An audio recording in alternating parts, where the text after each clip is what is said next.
And we're live? Yeah. Okay, great. So, hey, everybody. Mikkel.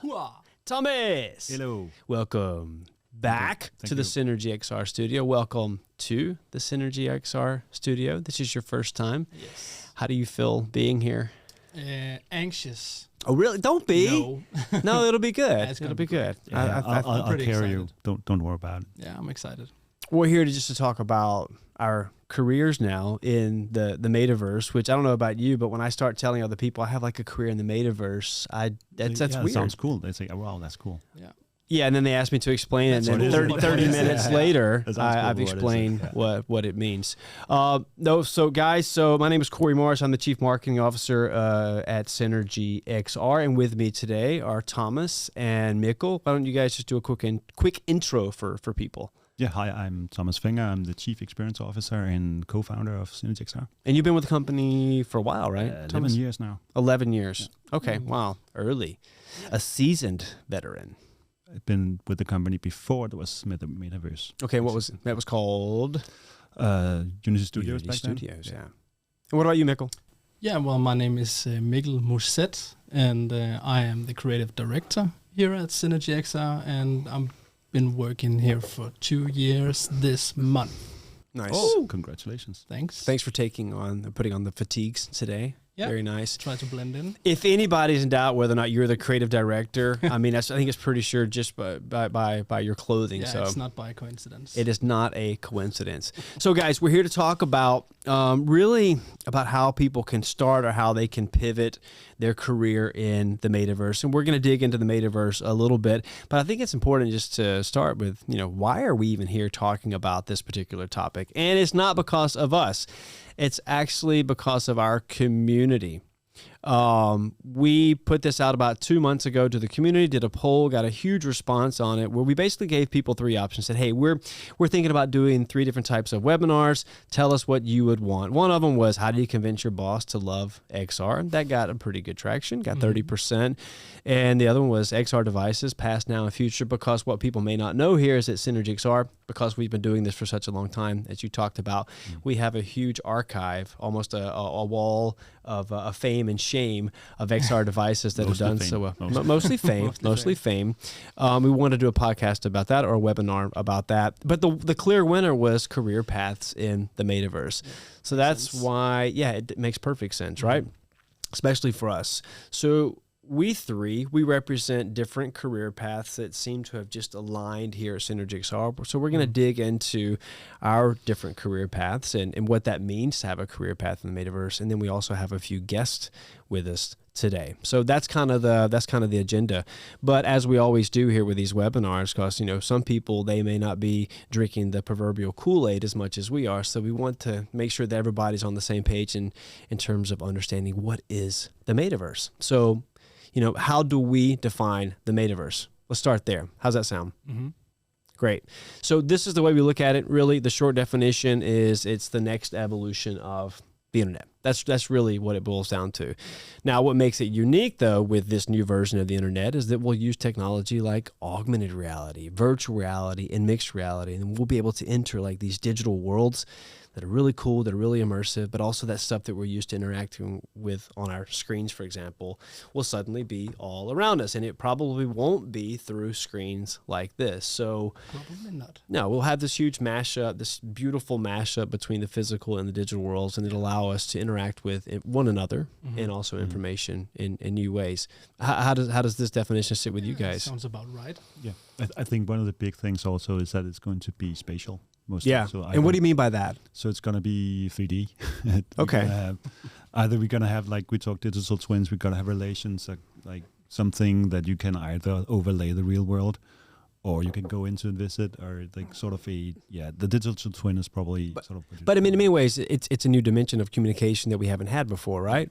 Exactly. I mean, I think we've all put on the weird glasses and gone to 3D movies, and we thought that was really cool, but it wasn't mainstream because why is that? Why hasn't it been mainstream up until now?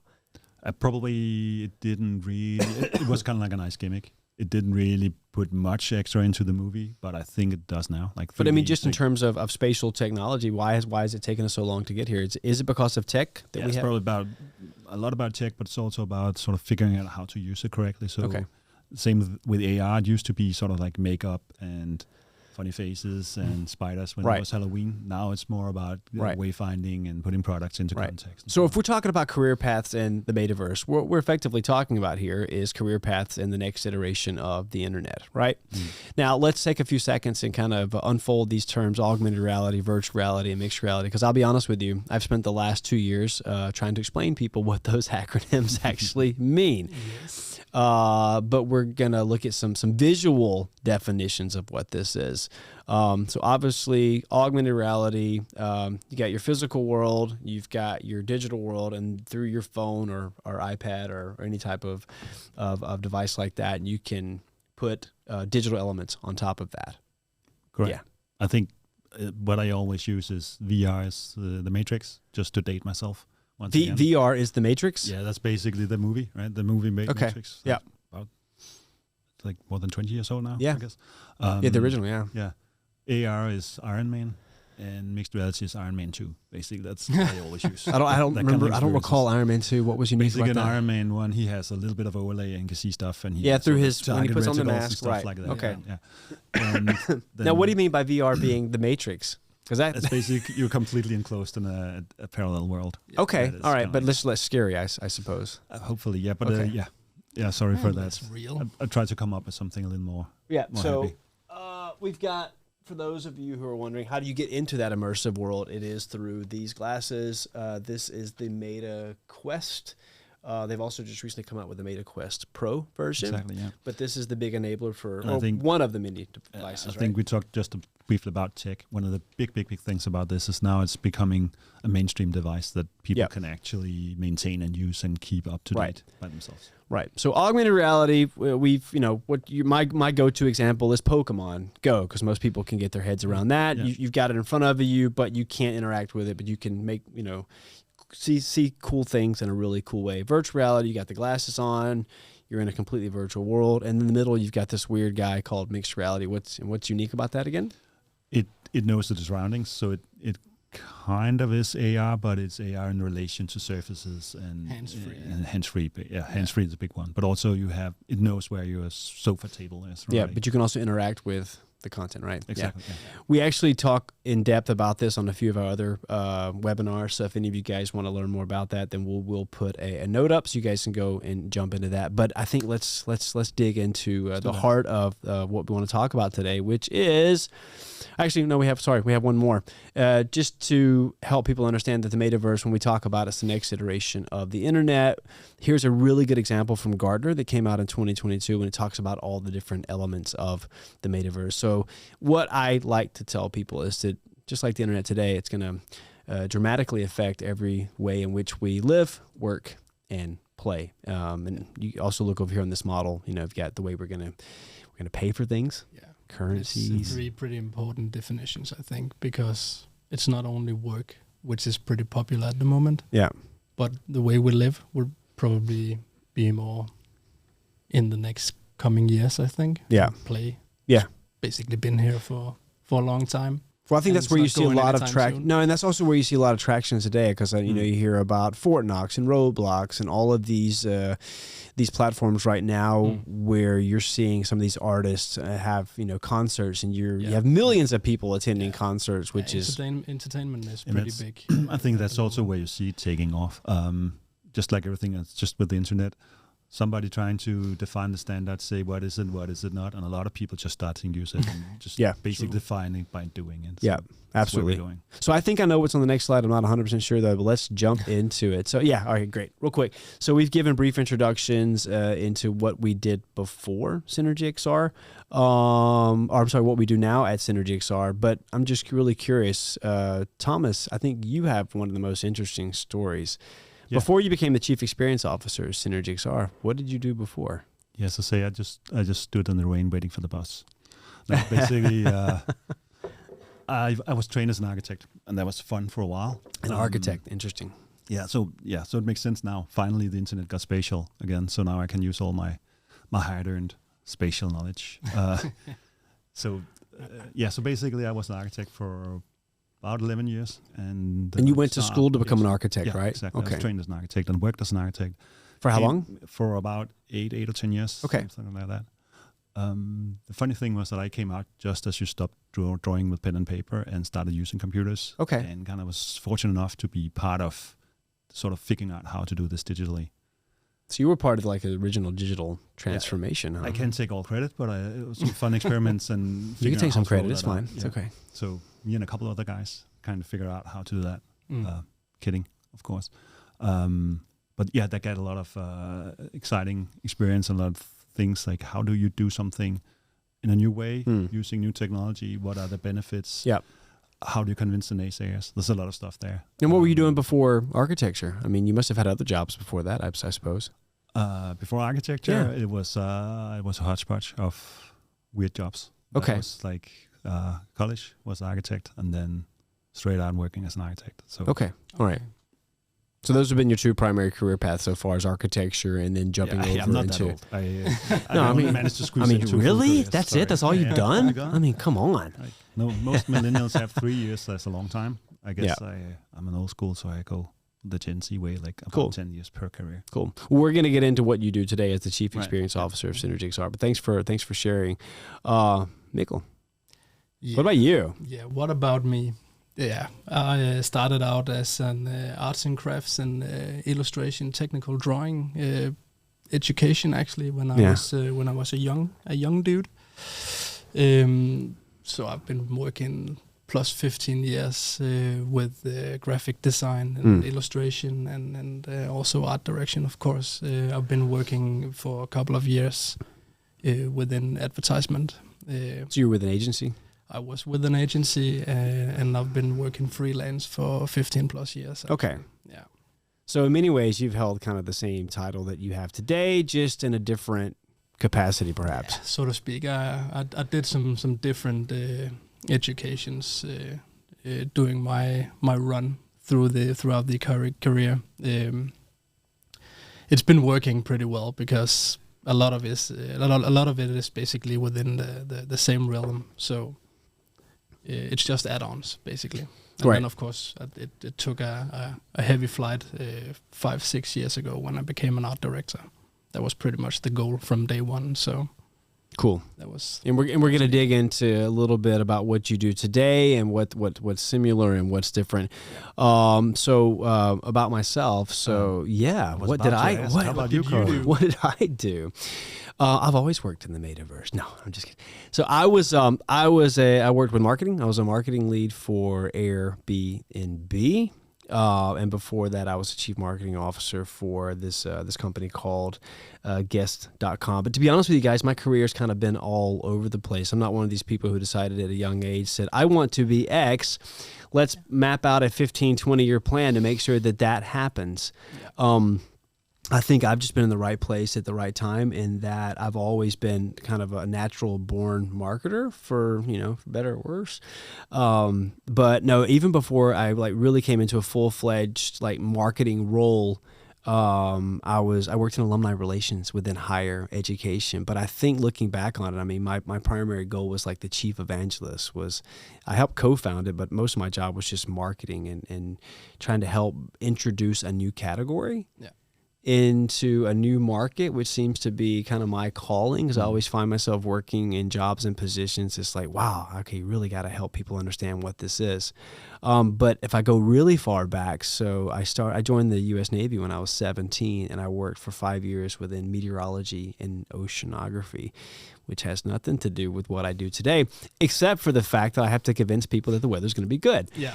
Just like I have to convince people that everything else that I do is really good. Oh, it's going to be sunshine. No, you're always trying to find that red thread between your career. I'm still struggling to find mine, but I think sometimes careers find you. Yeah, jobs find you as much as you find them, right? Yeah. It's all about being in the right place at the right time. And I think also kind of a little bit hinting at what we're going to be talking about in a while, but basically there's some patterns, some methods, some ways of working that you learn. Absolutely, absolutely. So let's look at what did you do, or what do you do as a? Let's start with you, Mikkel. I mean, you're the creative director here, and that's a lot. That's a mouthful. It is a mouthful, but then again, I see it as the same position as an art director, basically. So being somewhat in command over the visual communication.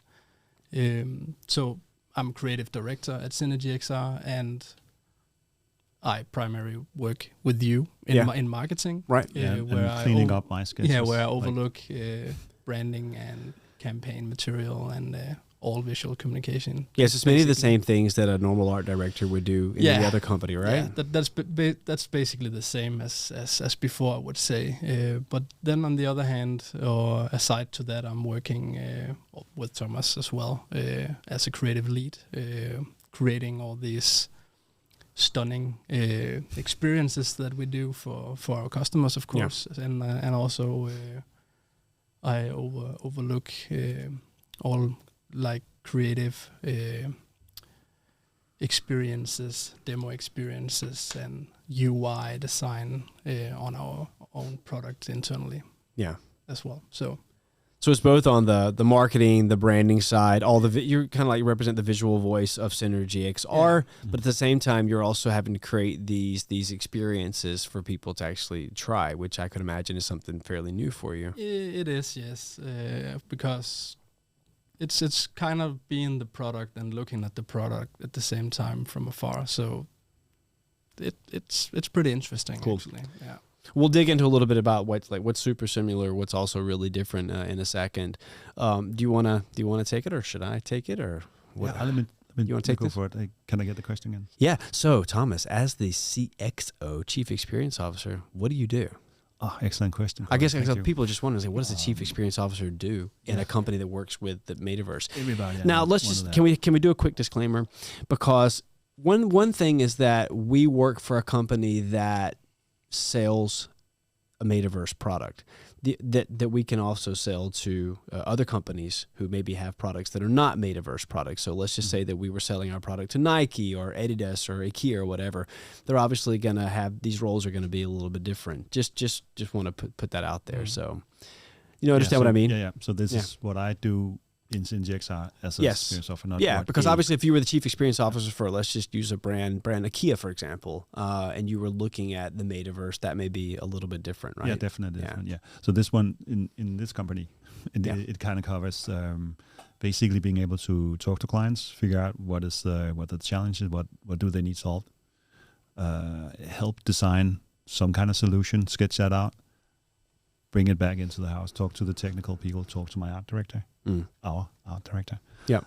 Figure out what should this look like? How can we solve that? And then basically present that back to the client and make sure that this could the right people in the company meet the right people at the client and basically said that sort of get that solution described and get it rolled out. So that's where I work. Makes perfect sense. In order for me, what do I do as the CMO of Synergy XR? I really, to be at a high level, I think it's the same that I've always done in other marketing positions, or just most of my positions. It's kind of create the perfect conditions for growth. So building awareness and comprehension and consideration. So basically knowing or making sure that people know what the product and service is, they understand what it is and how it works, that they want to try it and use it, but and also that they have a favorable opinion of us. And I think this webinar, for example, is a really good example of what we do what I do as a CMO. And this is kind of focused on market education. Now, the interesting thing is that we are a Metaverse company, but yet here we are in the real world. Yep. And we're using a medium that has been around forever. I mean, I don't think we're at a stage now where we could be hosting this in virtual reality. We could be maybe in the future, but it's not where we are right now. So, of course we could. Yeah, but I think also an important role I see you fill out is the whole, you call it market education, but basically everybody's scrambling to have their own version of the Metaverse. Sure, the experience. Sure, absolutely. We have our vision, and we try to sort of convey and describe that. Now, if I said I was the CMO of another big company, let's just say a company that produced fast-moving consumer goods, obviously my job is, there's going to be a lot of similarities, but how I would use the Metaverse and how I would be thinking about the Metaverse would probably be a little bit different. For me, I would look and say, okay, how does my company use the internet today to reach potential clients, create customer experiences, so on and so forth, and how is this going to take place in the metaverse, and what are the tools and tactics that I can start using today to make that transition? For us, it's a little bit different because no pun intended, but we're at a meta level, you know. Yeah.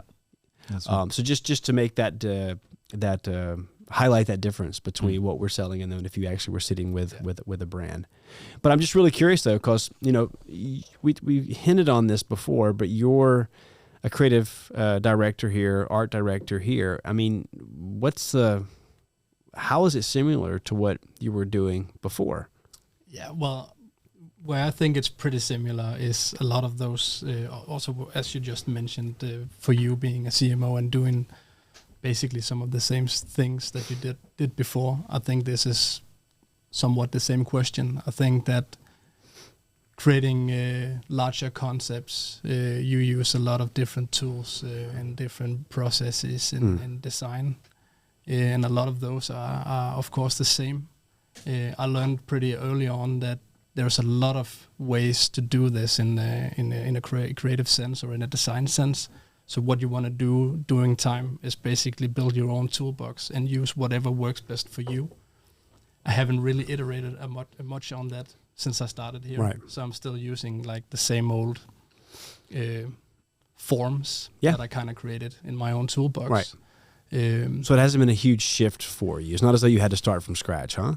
Not within marketing. I would say the place where it has where been meeting some difficulties would probably be creating those experience within the product. Working with maybe with XR tech, right? Yeah. Like AR, VR, MR. Yeah. I think it's I think there's a lot of you need to know some stuff about UX, user experience. Of course, I did some interaction design when I was younger. That helps.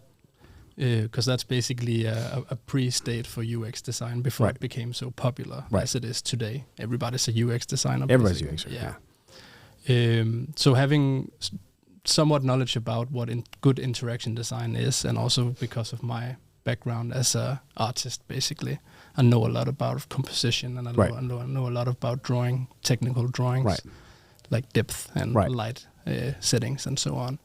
And I did a fair amount of film. And animation as well. So you try to mix all those good stuff in one bowl. You got kind of a gumball just within creative assets. I still have drawing. That love gumbo. Yeah, the gumbo. I like that. Yeah. The gumbo of experience. I love the gumbo. Gumbo's so good. If I'm not mistaken, the reason they made gumbo in New Orleans was because they just took all the leftovers and they just made a quick soup out of it. So my entire creative soup of is goodness. just leftovers. You guys are making me homesick. Yeah. New Orleans. Thomas. Well, back on track. Let's talk about New Orleans. Let's talk about New Orleans for a little while. Yeah. All right, let's do that. Speaking of New Orleans now, Thomas, you were an architect. Right. I don't know why I split the word up like that. You were an architect, and now you're the CXO of Synergy XR. Are there any similarities whatsoever? Yes, there are. There's a lot. From like architect and business, coming from there, there's like basic two tracks, like two things you use that I use every day. Of course, the whole spatial thing. What is the flow in virtual space is basically just what is the flow in, like how do you move around, like what a museum in the real world and an exhibition space in a virtual showroom. There's a lot of things, same thing that works. Yeah. Then there's a whole methodology, like talk to clients. What are you trying to show? Usually you get introduced with a solution where you have to go back and ask what is the problem. So basically do it on that. So the whole sort of communicating an idea, understanding a need or a problem, figure out like how to make that kind of work. Architecture, you need to be able to build it, and you also need to be able to meet a budget, and that's the same here. Like, so project management is more or less the same, exactly. huh? You need to figure out like what is actually possible, like how do you get the most out of your budget and all that stuff. So it's kind of like the communication forth and back, understanding, designing a solution, communicating that in all directions, and then the whole project management is like So lots of similarities again. Then on top of that, as I said, I came out just when the computer became a thing in architecture. So the whole technical part of that is also directly applicable. Yeah. Machines are way faster now. That's really great. I Sure. used to do a rendering that was basically ready 15 minutes before I have to show it because I had only had like 2 nights or something like that. So it's basically just pray that the Rendering machine- for wow. a week. yeah. Please don't catch fire. Please Yeah. be ready. Oh wow. Back Okay. in 1969. Yeah, Exactly. exactly. So, but no, back in 1998. I haven't been doing this that long. Just Back people- when the yeah. Matrix was Okay. just a dream. Yeah, okay. Yeah, it's never gonna Ooh. happen. No, so a lot of that optimization, like basically using the machine. How do you set up a digital project, all that stuff. Okay, cool. Yeah. I can answer the question incredibly fast. It's very similar to what. How's it similar to what you were doing before? Very Corey? similar. Very similar. That's the short answer. Yeah, it's very similar. I mean, there's Could probably you maybe elaborate a little bit? Should I? No. It's very similar in that I find myself once again tasked with like having to drive demand for a completely new category. This category is maybe even newer, non-existent. I mean, if we look at the Metaverse as a category, let's do that. That's something that's fairly different. But in terms of like getting people to understand a new way of doing things, a new way of working, like before it was with Airbnb, it was like, you know, instead of staying at a hotel when you're traveling for work, you can stay at an Airbnb. And before that, it was like instead of having your creative offsite at a hotel conference space, why not find one of the millions of creative meeting spaces that are out there on the market? So that hasn't changed that much. You know, I think it as a CMO, it's also the same process like you were talking about. My toolbox is still the same. You know, my job is to lead a team. My job is to oversee our marketing strategy in terms of the planning, the development, the execution, and the monitoring. That hasn't changed. No. I have a new channel that I can operate and try to get my head around. But I would say just in kind of summary, it's more or less the same tools and the same tactics that I've used before. Yeah. Just a different perspective, and maybe, and we'll probably get into this a little bit later. It's just the natural evolution. We're talking about the evolution of the internet. Maybe it's just the evolution of lifelong learning that we're always acquiring new skills. Yeah, but the principles right? are the same. Principles are the same. Principles are the same, but it's the subject that changes every Very time. much so. Very much so. Yeah, and a new way of looking at it. And you know, technology will always come out. Right? There'll always be innovation. So it's all about how can I take that thing and do what I do better? And I think also, like, not to be the naysayer here, but you always see new technology. It's always about 15 years from now we're gonna be on Mars, stuff like that, right? But you basically have to say no. Now we can actually do some things. Yeah. Like forget about where we might be as like a broad horizon of where we might be. Right. Let's do something right now. Like actually, this is the future. Like we can move ahead. So basically, rein back sort of the futuristic dreams to something that is just something you can tangibly do right now. Yep. I think that's a really simplified way of looking at it. What was different though? I mean, compared to what you were doing before? There's probably a few differences, right? Yeah. So I think the big one was that an architect is a job title that you can kind of explain people. So if you want to find a job, you can go and look for it as an architect. You have a portfolio and you can kind of describe it, and there's the expectation of what you're going to sort of be doing, and people is going to pay you for. That is very different now. We basically have to figure out, as you talked about, we have to figure out what is the title and what does that mean. And and the title might be something different all around the place, right? So what we see now is the Metaverse chief officer, chief Metaverse officer. Yeah. Well, it puts it on the radar at least, huh? Right. Yeah. And it's very interesting. Like, good luck with that. Like defining that. I'd like to see that specification. Like, what are you going to do the first day when you get in? So, and that's also here. So that's the same here. Like, how do you have that role? Like, what do you kind of, how do you use those tools? Yeah. Well, I mean, before you were building tangible things, right? Yeah. Here you're building kind of intangible things. Isn't that a big difference? That's a big one. In design, you talk about no game is fun without boundaries. Basically, if you don't have gravity, you don't have anything like that. You can basically do anything. That usually means like you're on a completely blank sheet of paper, and that's very different. Like you have to sort of how do we?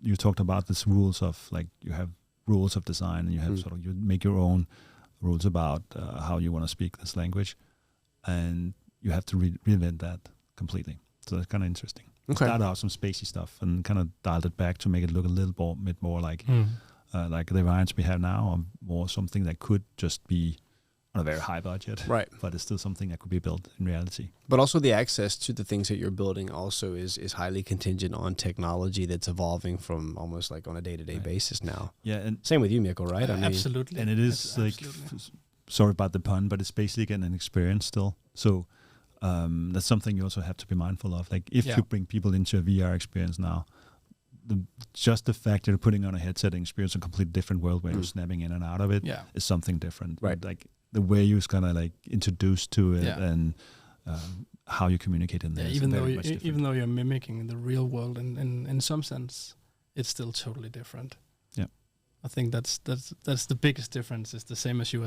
First of all, the title, of course. People who know me, I've been working in advertisement. I'm gonna say I'm a creative director. They think that's nice, and then I'm telling them that I'm working with Synergy XR, and we're basically doing all this XR stuff, and they're just like, okay, I don't get it. Yeah. And then I try to explain that it's a marketing department, and they're kind of on board and think that's cool, and then I try to explain and tell them how we actually create all these experiences and what virtual reality is and so on. And they basically just turn around and walk away because they don't really know what it is and think they think it's a bit boring because I need to really explain it. Okay. I think it's a good idea. I think what I always do is just hug them while I explain it. Yeah. Just make sure that I hug them, they feel safe, and then I keep them close. It's like come in close. I want to tell you. Come into my circle of trust. I want to tell you something about my career. Don't run away from the future, man. Yeah. Don't run. It's here. It's gonna be okay. No, but it can be, and I think that's maybe a natural response, just because people maybe shy away from things they don't really feel comfortable with, or things don't understand, which is why it's not that bad though. But there's a lot of definitions of what is this and how can we use it, or isn't it just gaming and so on. So yeah. I think I'm met with an equal response of confusion, but also kind of interest and excitement. It's like, that sounds really cool. I'll be honest with you guys. I mean, the only thing that's really different for me is that this category, like I said before, this category is something that's completely new. But I also see this as a huge opportunity for me in my career to be at that inflection point, if you want to use that word, when this category is being defined, because the jobs that I've been working in before as a marketing director, they were categories that were already defined. And my job was just to kind of expand them. This is at the very moment when, for example, Facebook changes its name to Meta, and suddenly we're talking about the metaverse, and like we're in the very heart of it. Yeah. It's incredibly challenging, but at the same time, for me, it's a huge opportunity. The biggest difference for me is the contingency, or the dependency, I should say, on the hardware.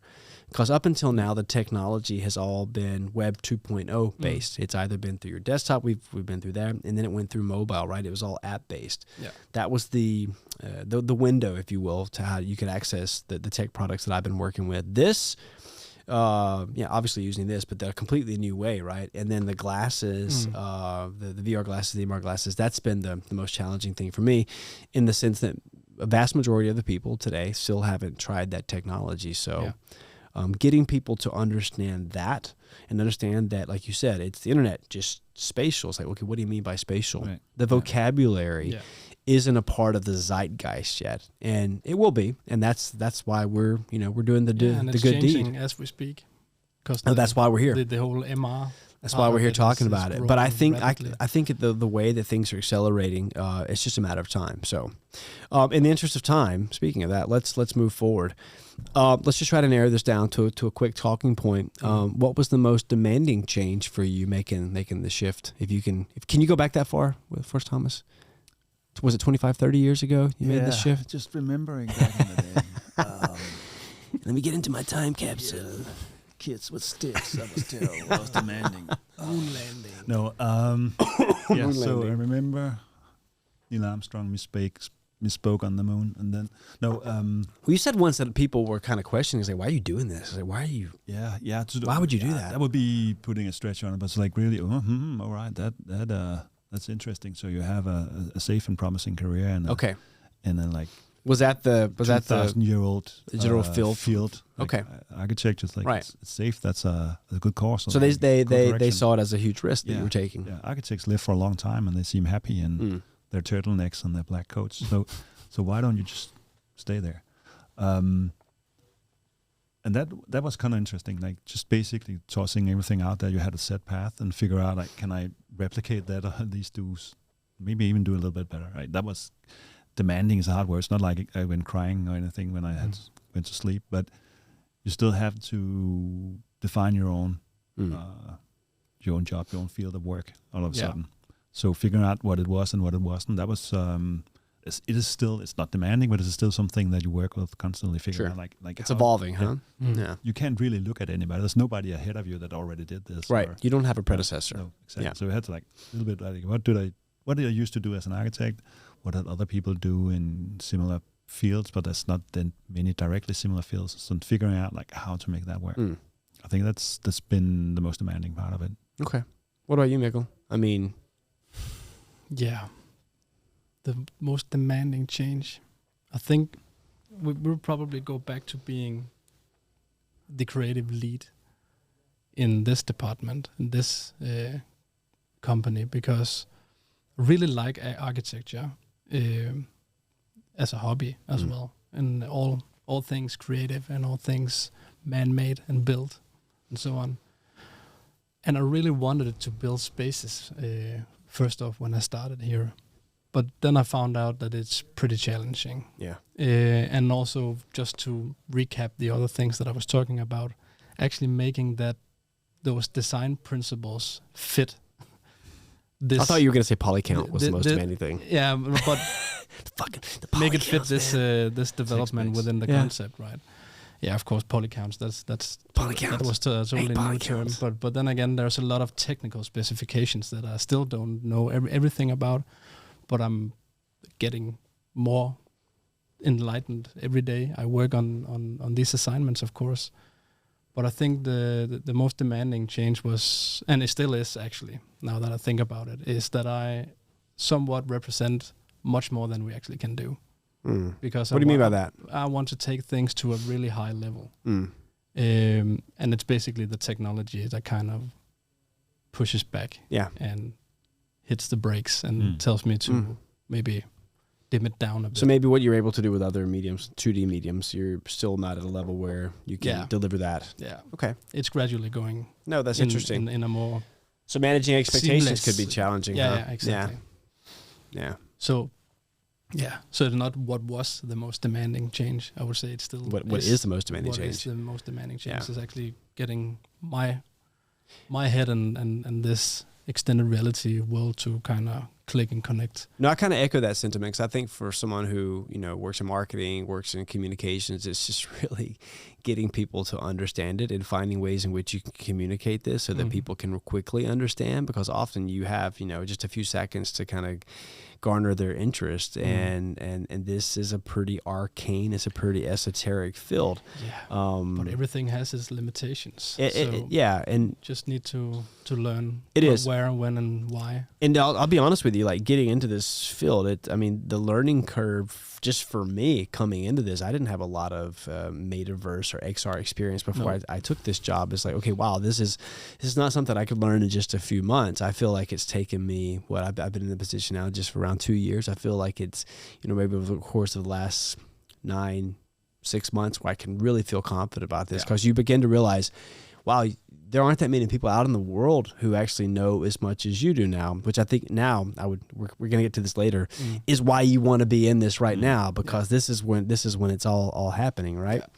But yeah, it's challenging. It's a challenging learning curve, and XR is still a medium that we're still trying to get our heads around. So, how do we communicate this when it's in virtual reality? How do we communicate this when it's in augmented and mixed reality? We don't have the devices that we normally have where we can record that. So we're having to kind of, invent this as we go. I think that's a lot of workarounds. Incredibly demanding. All right. So what did you find that was incredibly easy? Was there something that was just a piece of cake? Yeah, from my point of view, it was getting the project realized. It was actually way faster and much easier. Like a lot of I don't call, like, project management, project design maybe. So that whole trip, you could easily spend a year or two as an architect, and then the project was just ditched. Something else changed, like the client ran out of money, or they didn't want to invest in any, or 1,000 reasons, right? So the turnaround time and the ability to just basically work up until the last second, that was something like, okay, this is surprisingly easy to get this done. So it was actually the other way around for me. Like, once you sort of get close to the client, once you understand what they are trying to do, actually going from that to the final thing is actually much easier, I think, than it was being an architect. So it was kind of interesting. It's like you could actually go back almost like in school. Do you think it was maybe because of the novelty of it, perhaps? Yeah, probably also like the school projects an architect is basically stopping before you actually do anything about it, before you calculate prices and make sure that it's not falling over and like introduce it to engineers. Yeah. So in my case, that was kind of like, oh, okay. What I learned in architecture school is actually just like the first 10% of being an architect. Yeah. But now it's actually the like 80% of what I do is actually what I learned in school. Like you can really move that project way, way further. Yeah. So it's kind of like, it's actually easier to go out on a limb, as we talked about earlier today, like just add another room. I mean, it's no big deal. Like, it's cyberspace. There's plenty of it. You can do whatever you want to in virtual reality, right? There are no limitations. Yeah, I think this item needs a little more space around it. Okay, well, just like scale it up, and there we go. So some of those things, kind of like you can actually sort of freewheel a little bit more. So that was a pleasant surprise. Yeah. What about you? Was there anything you were surprised by, Mikkel, that was super easy? Yeah. So first off, I would say, the other question was more structured and minded into being the creative lead in the product itself. I would say what was surprisingly easy was to actually start and look at all the entire rebrand that we did, the rebranding process. Because that was basically coming from the advertisement world, and then just starting something up, which was an everyday job for me before. Even though we've been working on it for 2 years and still moving forward. I think that the first 6 months to a year was smooth sailing, because we had a lot of great ideas and we really needed to rebrand this, and that made me be pretty much in control and could create in whichever direction I wanted it to be, in collaboration with you guys, of course. And then starting building all the experiences and demos, and also just assets, as we talked about earlier. What do we actually want to show? Do we want to show in product? Do we want to show people with headsets?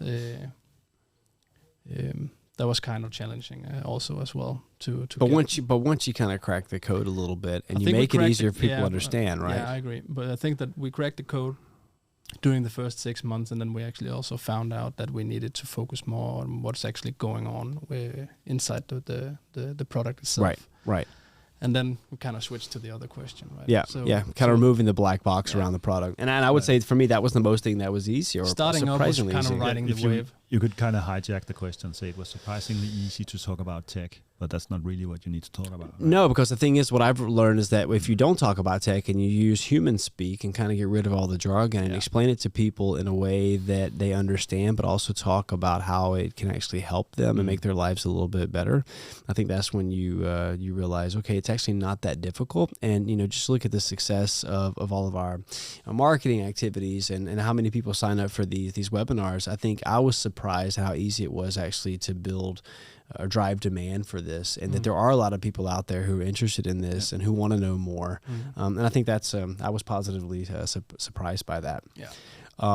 So I want to talk a little bit about, we have a few guests that we want to talk that we're going to bring in a few seconds, have some videos from them. But before we do that, let's talk about some career advice for students. We can start with students, because I know there's a lot of people out there who are maybe planning to go to college or in college right now, and they're figuring out, great, this sounds awesome. I got 3 old timers here talking to me about how they move their careers or transition their careers into something we call a Metaverse career. But what about me? I don't really have that background yet. I don't have the cachet. What do I need to do? So let's look at this in 2 ways. Let's say, what type of career advice would you give to students, but also just in general, after that, what type of career advice would you give to people who are in a similar position to us Thomas, you're talking to the student Thomas 20 years ago. Stay away from kids with sticks. To the aspiring maybe architect today or any student, what would you say to them? No, but I think the career advice for students is just like the advice we can give in relation to Metaverse is the same advice. That Obviously this is people looking to have a career in the Metaverse. Yeah, sorry. But it's still the same. Like, make sure you dive into something that you're really good at. Yeah. It's kind of important to have some kind of skill that you can master. Follow your dreams. No, follow your interests. Like, if you think the Metaverse is something where you want to have a career, figure out like where you can make a difference. It doesn't have to be technical. It doesn't have to help build it. You can actually be running it or defining it. You can do a lot of stuff there. So make sure that you basically build a career on top of something that drives you. Yeah, so the motivation obviously has to be there, right? Exactly. Yeah, no matter what you do. And then get on your horse and go. I mean, just make sure you do it as good as you possibly can, and I'm sure you will. I mean, but don't you guys kind of feel to a certain degree that we're talking about a career in the Metaverse, that ultimately everybody's going to have a career in the Metaverse because it's the next iteration of the internet. I mean, whether they want to or not, they're going to have a career in the Metaverse. It's about being one of the first movers right now. I think, like, to give an example of what I think, what I'm trying to say here is that don't worry too much about the technical stuff and don't worry too much about the end result. So if you, as a photographer, set out to be I'm old here, a YouTube influencer. What's that? If that's even a thing anymore. That's you're probably going to fail because you're going to spend a lot of time on tutorials and watching at what other YouTubers do instead of becoming a good photographer and then go from there. No, good point. And that's basically the career advice I want to give.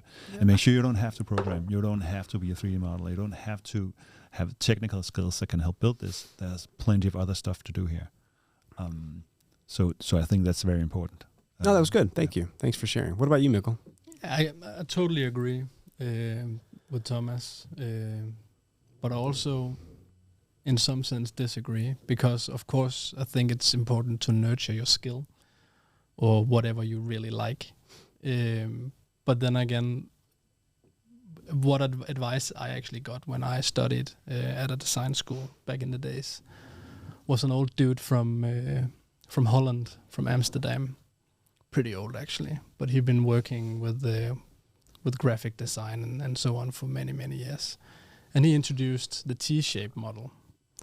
Tell us about that. The T-shape model is basically you have your top level and then you have your stock, and what you really want to focus on is your stock.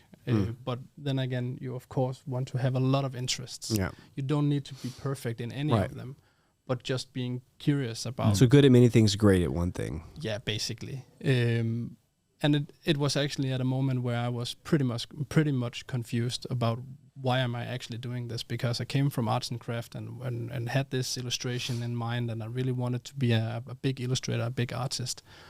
But I also felt that graphic design and video and all the other creative assets was pretty damn awesome and also pretty important, because there was something technological as well happening at that time for me. Right.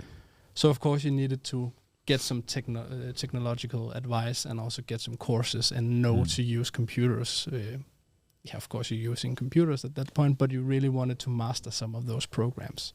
Let's say Adobe Creative Cloud. I think that's good. Like, it's a good flip side to it.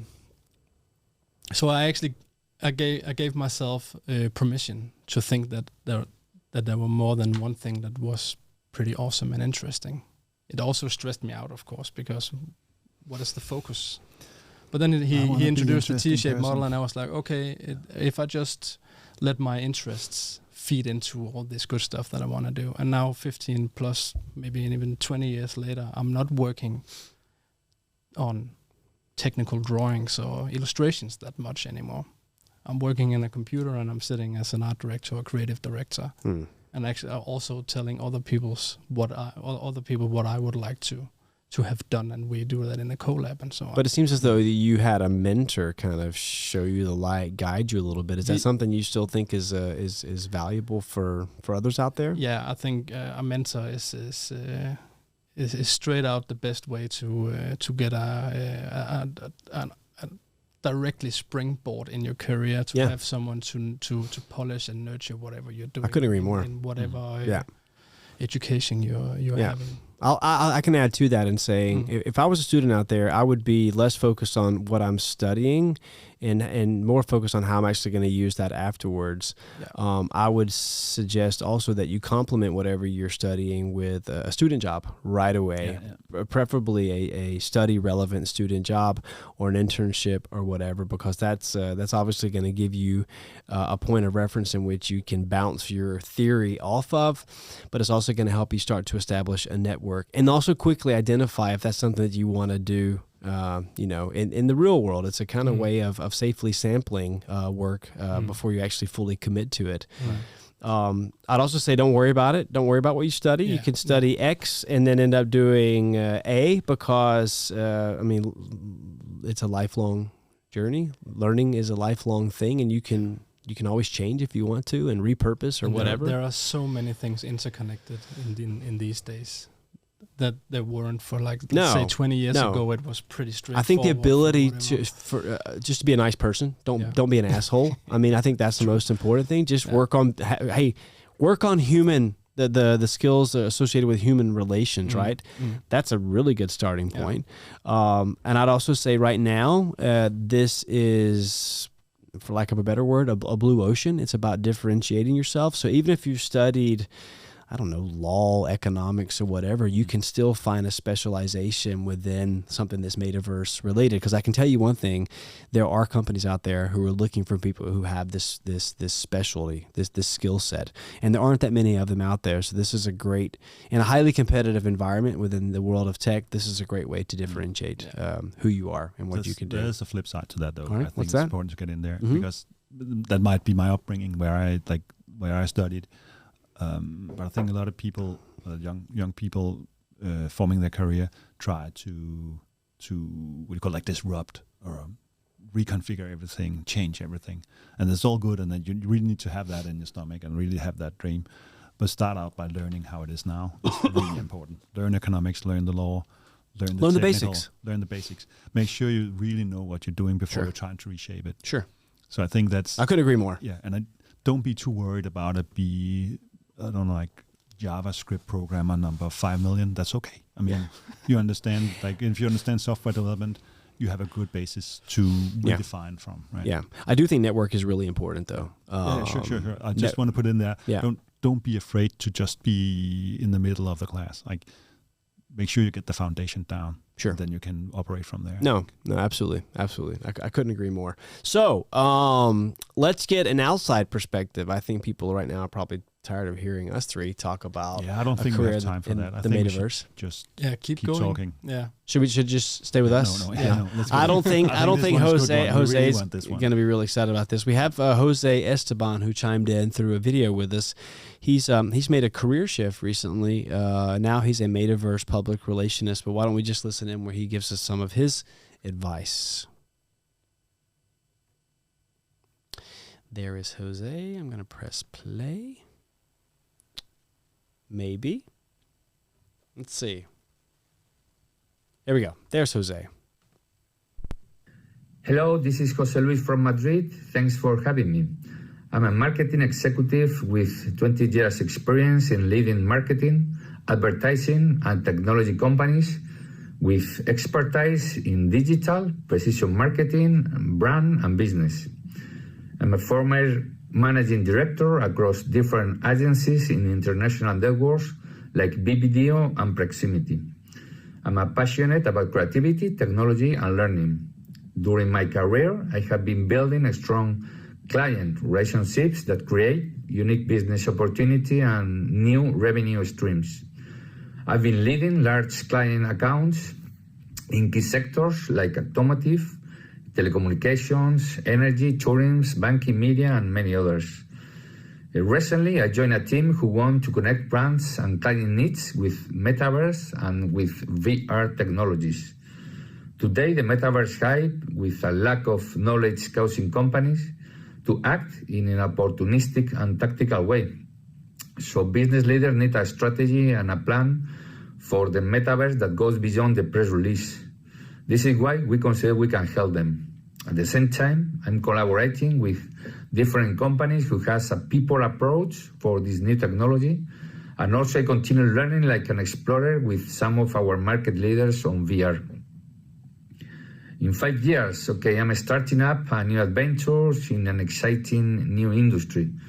At the beginning of my career, I enjoy a lot surfing the first and second internet wave, founding and working in some of the first digital agencies in our country.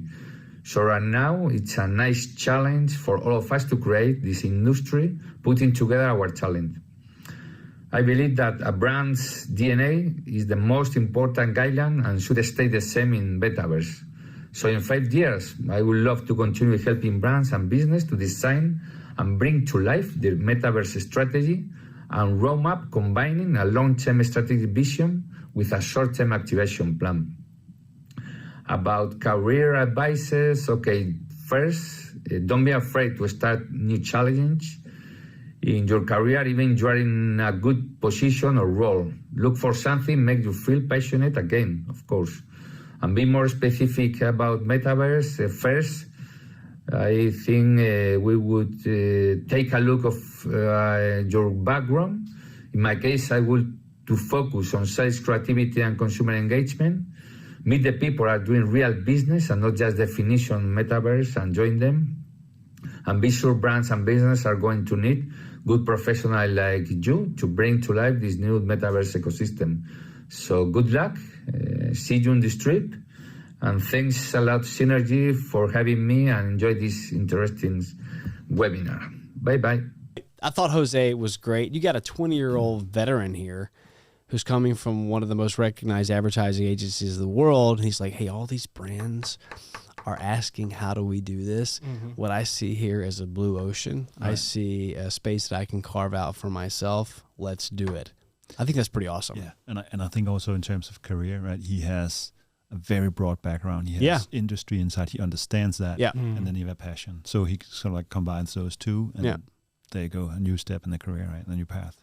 Yeah, I think he saw the writing on the wall, getting all the requests from brands like, hey, this is, can you tell us more about this? And I think it also kind of speaks to maybe where we are right now, that there's not enough support out there in the market for people to have the consultation. Because I mean, obviously he's working in advertising, but in many ways he's also kind of a strategy consultant, helping these companies figure out their plan. A lot of titles in there.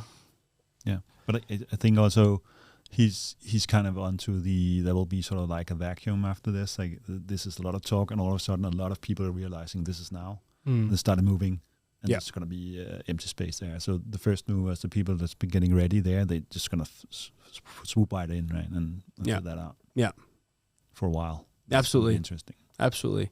Anything else you guys want to mention from Jose? I think he has a lot of good points. I really like the idea of really be true to your design guide when you want to jump into the metaverse as a company. Yeah. It should be strong as hell. Yeah. I mean, it's just another touch point, right? I love the fact that he said, talked about, I mean, being a marketing guy, when you start talking about like brand DNA and things like that, that shouldn't necessarily change just when you go into the metaverse. No, it's the same as an exhibition or a trade fair or whatever similar. Yeah, and it's going to be especially important in the beginning, because a few people will master this and they're kind of being in control. Like if you're basically letting whoever knows the technical side of it run the show, then you really have to be strong about who you are and what your brand DNA is. Great. DNA is. Cool. All right. Final closing comments. Thomas, 5 seconds, 10 seconds, 15 seconds. Go.